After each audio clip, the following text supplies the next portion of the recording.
Makanya kita boleh mengatakan sebetulnya pernikahan kekristenan itu adalah satu ikatan yang tidak terputuskan apapun. Pernikahan Kristen sesungguhnya Satu ikatan yang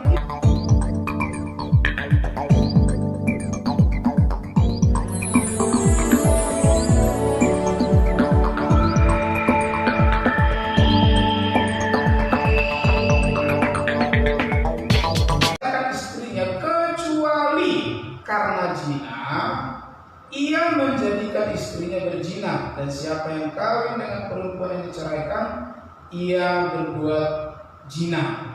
Ya, jadi di sini kan ada kata kecuali karena zina. iya. Ya. Ini harus jelas ini. Iya. Nah, Jadi begini, perlu kita menggali dari makna etimologinya atau akar kata ya. iya. Kata kecuali karena zina ini sebetulnya begini konteksnya. Pada waktu itu kan Yesus sedang dicobai, Iya. dicobai oleh orang Farisi di konteks itu, dan bertanya tentang masalah pernikahan pada waktu itu.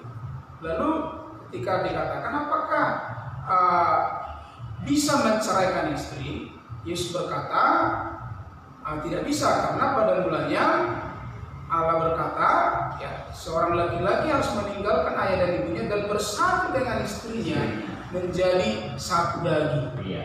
Ya, satu daging di sini, ya, kita kan kadang hanya membahas jinahnya, tapi Iya. satu dagingnya tidak dipahami. Iya. Ya, saya gali sedikit, saudara.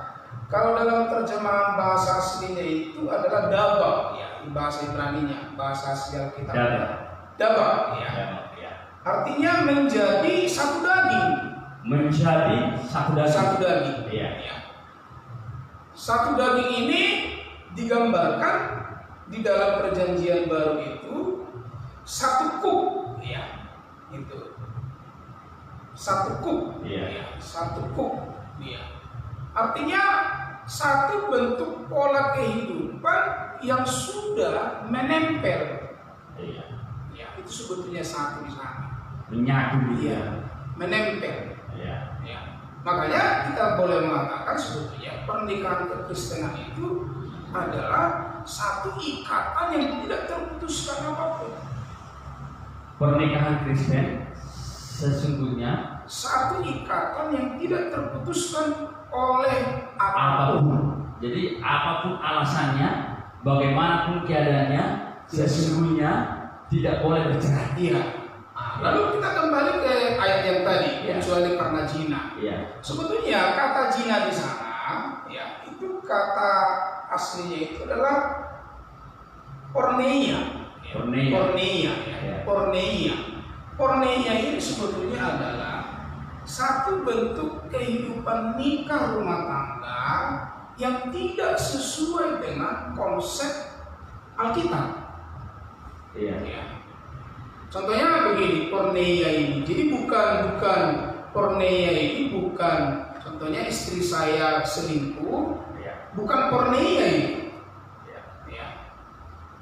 Karena Yesus juga mengangkat di situ sebetulnya sebelum ayat itu keluar dikatakan seorang laki-laki akan meninggalkan ayah dan ibunya dan bersatu dengan istrinya. Iya. Lalu orang Farisi berkata, oh kalau begitu berat sekali pernikahan itu. Iya. Lalu Yesus berkata bahwa apa yang dipersatukan oleh Tuhan tidak boleh diceraikan oleh manusia. Iya. Nah, sekarang kita masuk kepada konsep kehidupan sekarang. Yang dipersatukan di dalam Tuhan adalah satu pernikahan yang kudus. Iya. Gitu ya. Jadi sekarang ini contohnya ada istilah kumpul kebo. Iya. Ya kan? Ini bukan pernikahan yang dipersatukan di dalam Tuhan. Betul. Ya. Ini adalah satu bentuk pernikahan di luar daripada struktur, ya, struktur tatanan Tuhan. Jadi ini yang ditentang Yesus. Juga misalnya ini karena tadi berkebo yang seperti dinikahkan secara adat. Ya, Ya kan? ya. Di beberapa suku daerah masih ada seperti itu. Ya, pernikahan secara adat. Ya. Ini bukan pernikahan yang dipersatukan di dalam Tuhan. Betul. Makanya saya selalu berkata, ketika seseorang diberkati di gereja, maka pernikahannya itu sah. Bahkan hukum negara pun mengakui itu. Iya. Ya, karena memang alur atau hierarki pernikahan itu dari gereja dulu. Inilah yang dikatakan oleh Yesus sebetulnya. Ya. Satu bentuk pernikahan yang tidak sesuai dengan tatanan-tatanan daripada kebenaran firman. Atau bisa nggak seperti ini, Pastor ya? Bapak Ibu boleh ikut terus acara kita ini. Ini menarik kalau menarik. Nah, karena tadi dari kata porneia, ya. Nah, kalau konteks kita sekarang ini, misalnya yang kumpul kebo dipisahkan, ya kan, itu bisa. Bisa. Kemudian kalau dia nikah secara adat itu juga bisa. Bisa. Nah, bagaimana kalau misalnya jangan-jangan seperti ini, Pastor? Ada kan kasus Yusuf dan Maria bertunangan, ya kan? Tapi Yusuf berkata dia diam-diam mau menceraikan, padahal belum mereka diberkati. Ya. Apakah maksudnya itu seperti itu? Ketika dari kata porneia, gimana? Jadi begini sebetulnya. Makanya kalau kita mempelajari pernikahan dari Alkitab, kita harus sesuai dengan konteks Yahudi zaman dulu. Iya. Di dalam kehidupan budaya Yahudi pada waktu itu, sebelum menikah ada namanya pertunangan. Satu bentuk ikatan, tapi belum bisa bersetubuh. Ya. Ya. Makanya Maria itu adalah selalu Alkitab berbahasa perawan Maria. Iya. Ya, seperti itu. Dan kasus seperti ini, ketika terjadi sesuatu masih bisa. Iya. Bisa. Ya, jadi ini tunangan ini bisa dikatakan hanya baru DP.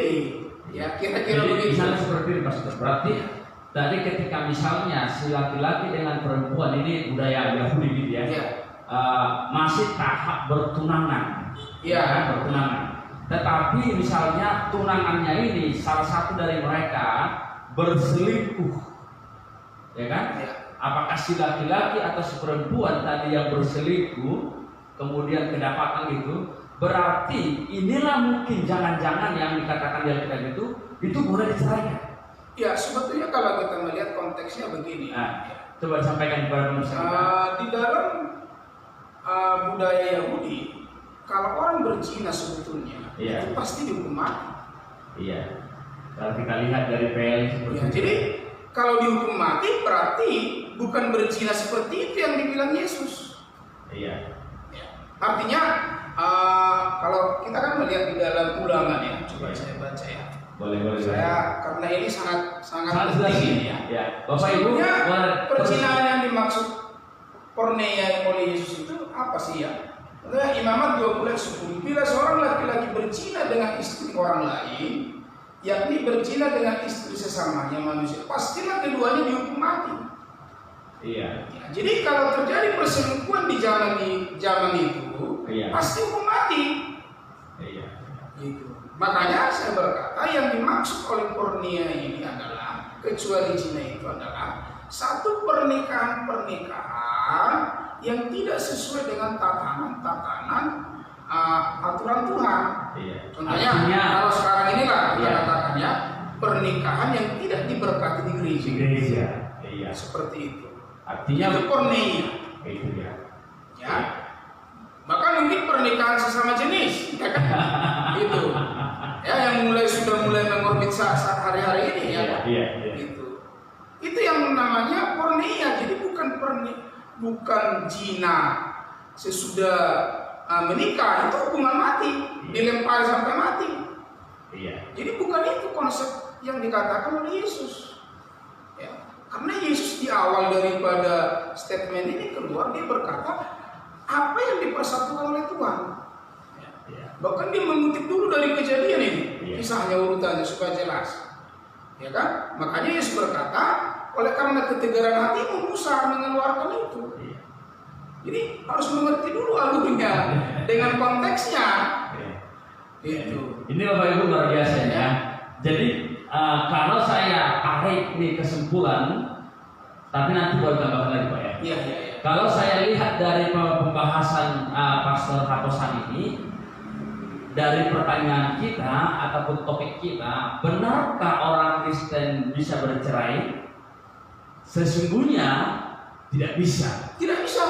Tidak diperkenankan. Iya. Ya kan? Tidak bisa. Apabila sudah menerima pemberkatan nikah yang sesuai dengan tatanan yang dibuat oleh Tuhan. Iya.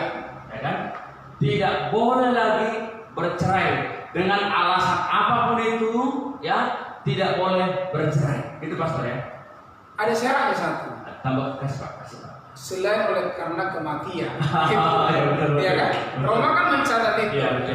Coba saya baca. Iya. Saya sudah sediakan ayat-ayatnya supaya lebih tegas hal ini ya. Iya.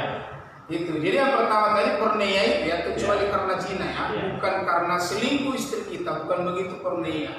Porneia itu adalah pernikahan yang tidak sesuai dengan tatanan. Iya. Itu yang ditentang. Iya. Kalau memang zina seperti perselingkuhan, itu udah hukuman mati. Ya. Dipertegas dulu Pak, misalnya tadi yang kita bahas itu porneia itu di konteks sekarang ini, ya kan? Ya. Yang pertama itu kalau dia nikah secara adat, Ya. itu bisa, Ya. ya kan?